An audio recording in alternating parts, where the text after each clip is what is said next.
It is infant respiratory disorder. So pediatrics respiratory disease. The first one, pneumonia.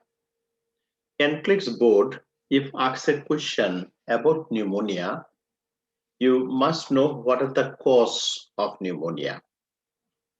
The bacterial infection or inflammation in the lungs, right? Inflammation of the lung or infection by bacteria.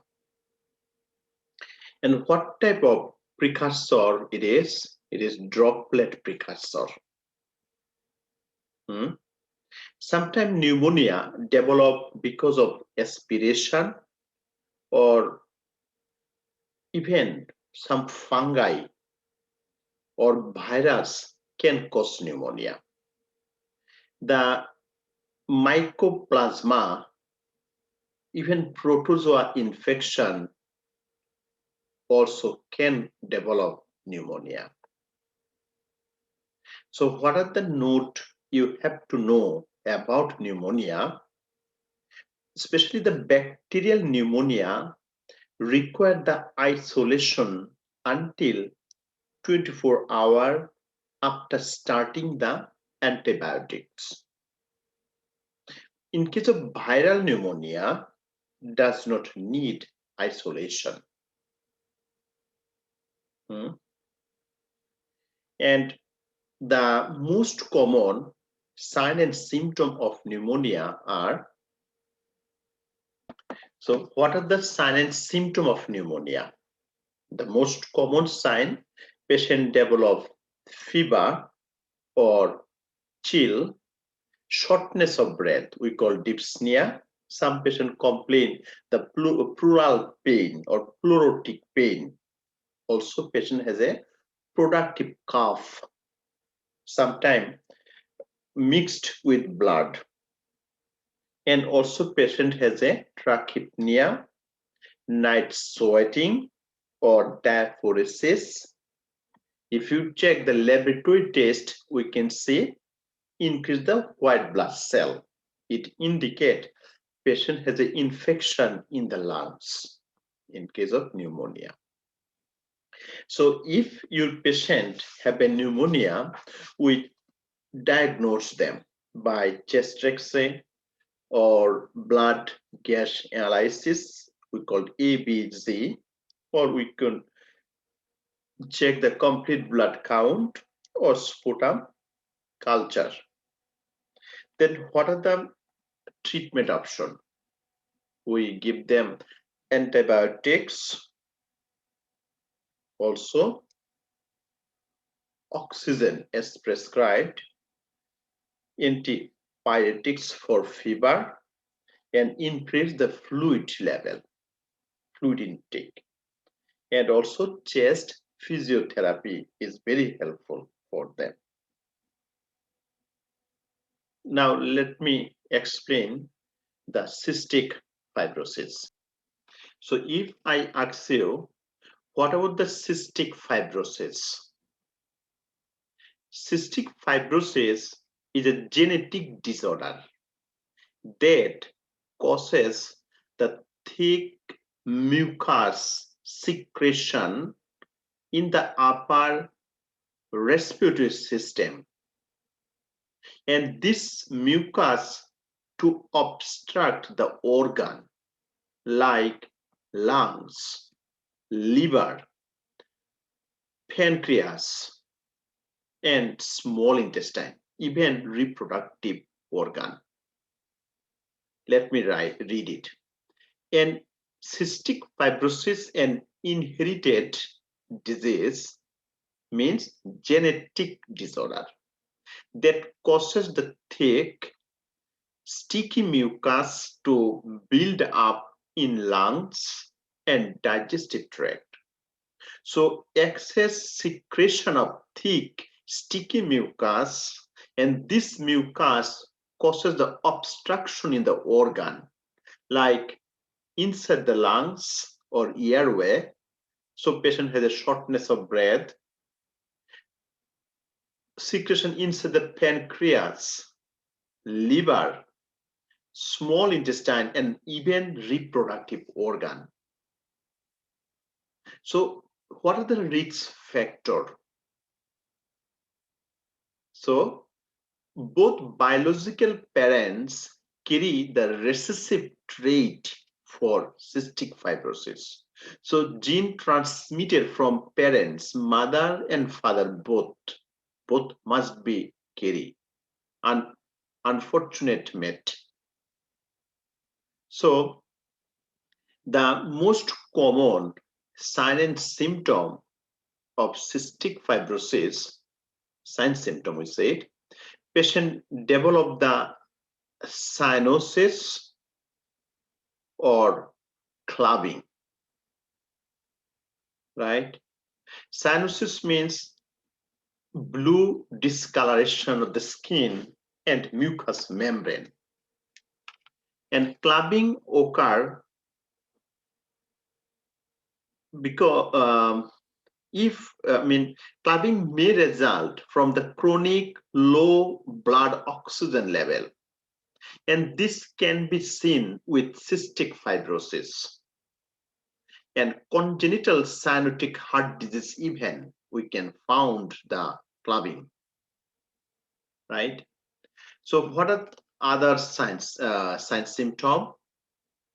Mucun is say the greasy fatty stool we call steatorrhea, means stool mixed with fat.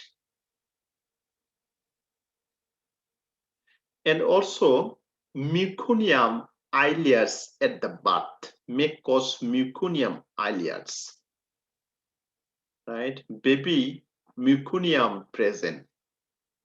In the picture, you can see the mucus blood or mucus is secreted and blockages the respiratory pathway. And patient present with the wheezing or coughing, dyspnea, shortness of breath, mucus plug formation or cyanosis developed. Sometimes patient has a barrel-shaped chest or clubbing developed. What else? The GIT. Mucus blocks the pancreas and bile duct. In case of GIT, patient present loose, fatty, malodorous stool we call meconium strain.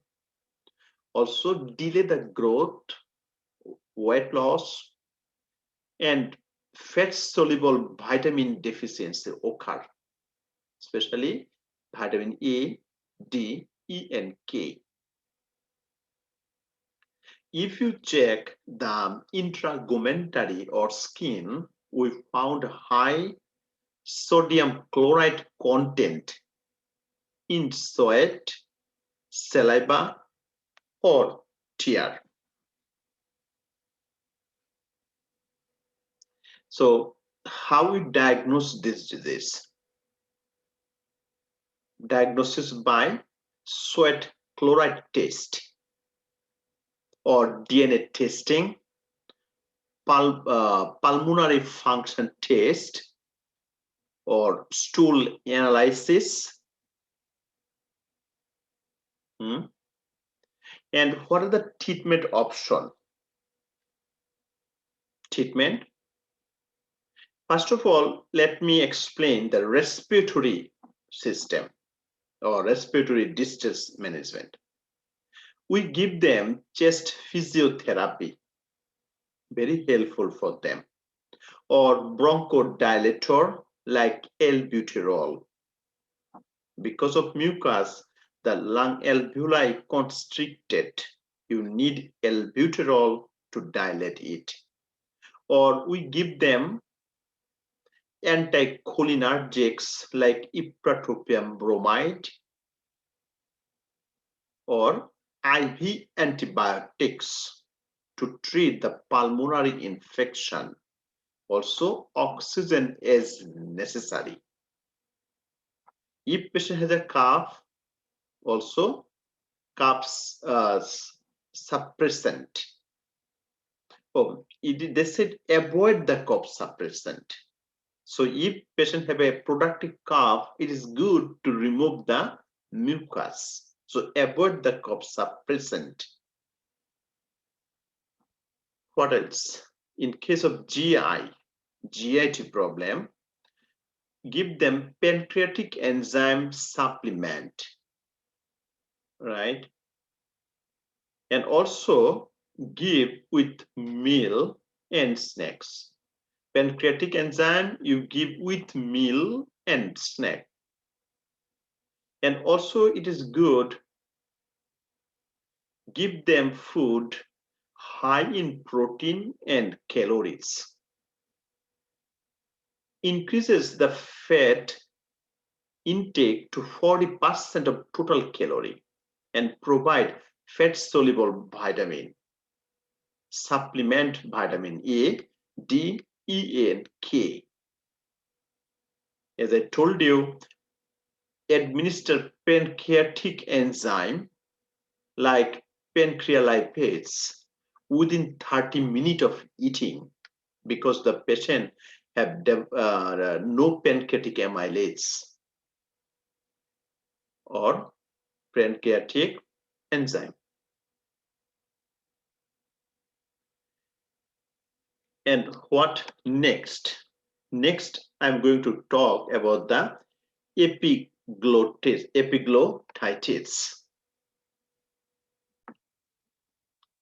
The epiglottitis, it is the inflammation of epiglottis. In this picture, you can see normal epiglottis. When this epiglottis is infected by bacteria like Haemophilus influenza type B, most common organism can cause epiglottitis. When inflammation occurs because of infection, this area getting swelled up. When it is swollen and secretion accumulate, the pathway getting narrow like this, and patient has a difficulty of respiration. And this is the potentially life-threatening condition. And that occur when the tissue is protecting become inflamed. Epiglottitis most commonly causes by bacteria or virus. We call it infection. And the resulting inflammation causes the swelling, which blocks the air to the lungs. What note? If your patient have epiglottitis because of influenza type B, patient present with excessive drooling means saliva dropout. It is most commonly occur among the age 2 to 7 years old, and patient present with inspiratory stridor, abnormal sound produced in trachea. As I told you, life-threatening emergencies, and patient need oxygen and protect the airway, or patient need the tracheostomy. The sign and symptom we can remember like here, AIR, ER, RAID, RAID. RAID means sudden attack. A stands for airway inflammation. And this inflammation leads to the obstruction and patient present with the shortness of breath. When patient fighting for respiration or shortness of breath, we can see the retracted the muscle. You see the ribs is here in between two ribs, intercostal muscle is depressed because patient difficulty of respiration, tissue get less oxygen. This patient trying to get more oxygen and accessories muscle participate for respiration with diaphragm. So we can see inward and outward movement of intercostal muscle. This depression we call retraction. It indicates patient is fighting for oxygen. AIR, I stand for increase the pulse rate. So when you have shortness of breath, definitely you go anxiety. Anxiety lead to increase the palpitation, increase the pulse rate, tachycardia, tachypnea, and restlessness. R read R for retraction, R for restlessness, and A for anxiety increase, I for inspiratory stridor developed, and D for drooling, saliva secreted. So the treatment target reduce the anxiety and give them oxygen and humidification.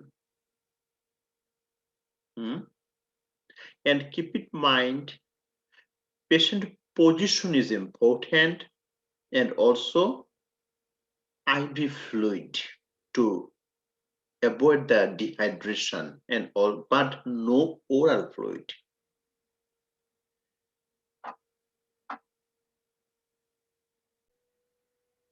So Croups can cause the viral infection, right? And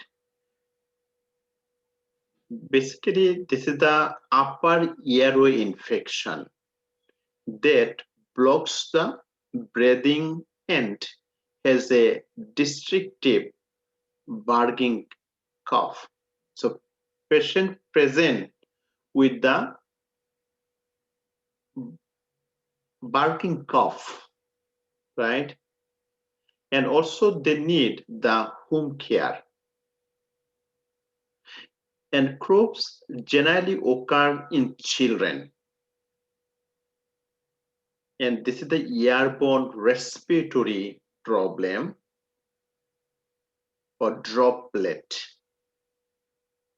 Maybe it is spread out through the coughing or sneezing, or by touching a contaminated surface, or even it can spread by saliva like kissing or sharing the drinks, or by skin to skin contact like handshake even.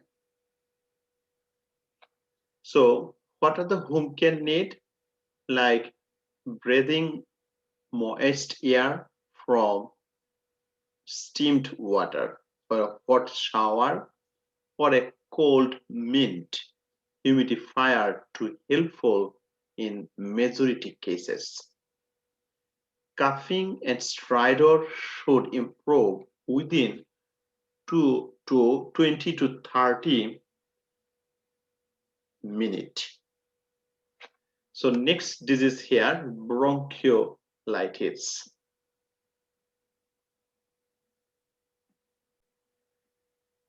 And bronchiolitis can occur by RSV, means respiratory syncytial virus. If the upper respiratory tract infected by respiratory syncytial virus, patient present with bronchiolitis. It is not COPD. COPD basically emphysema, chronic bronchitis, chronic obstructive pulmonary disease is different than this one.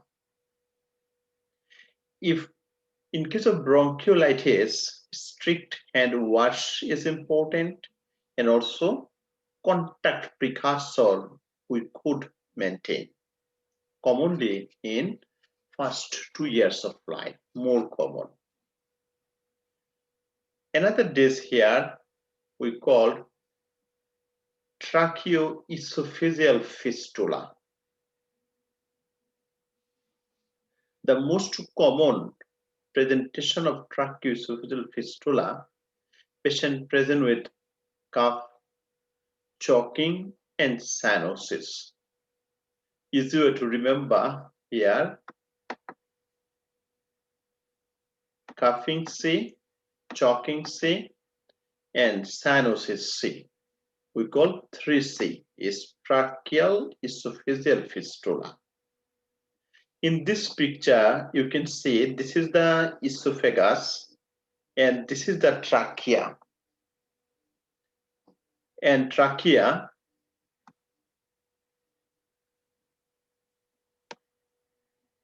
the esophagus should continue to the stomach.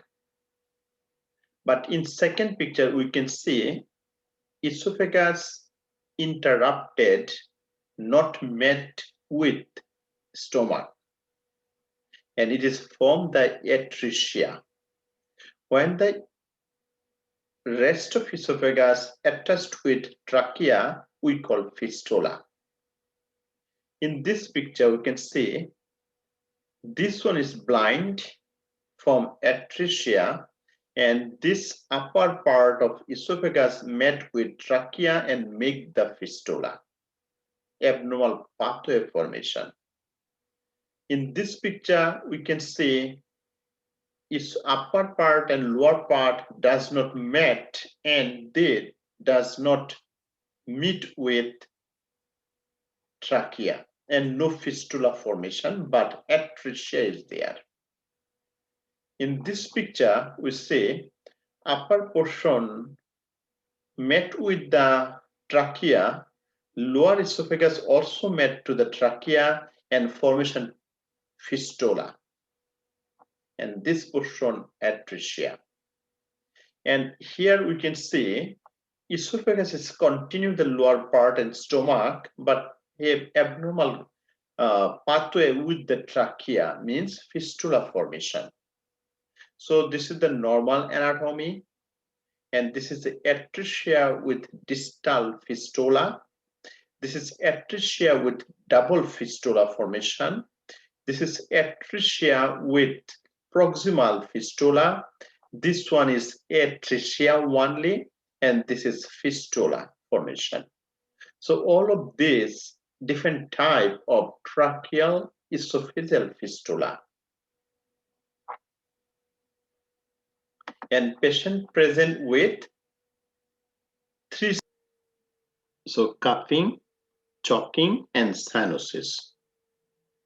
Before to finish, I want to tell you tracheoesophageal fistula is an abnormal connection in one or more places between esophagus and trachea. In this picture, we can see. In this picture, we can see. And the tube that lead from the throat to the lungs. Normally, esophagus and trachea are two separate tubes, like this first picture, and that are not normally connected. When they connected, we call abnormal and fistula formation. Together is called tracheoesophageal fistula.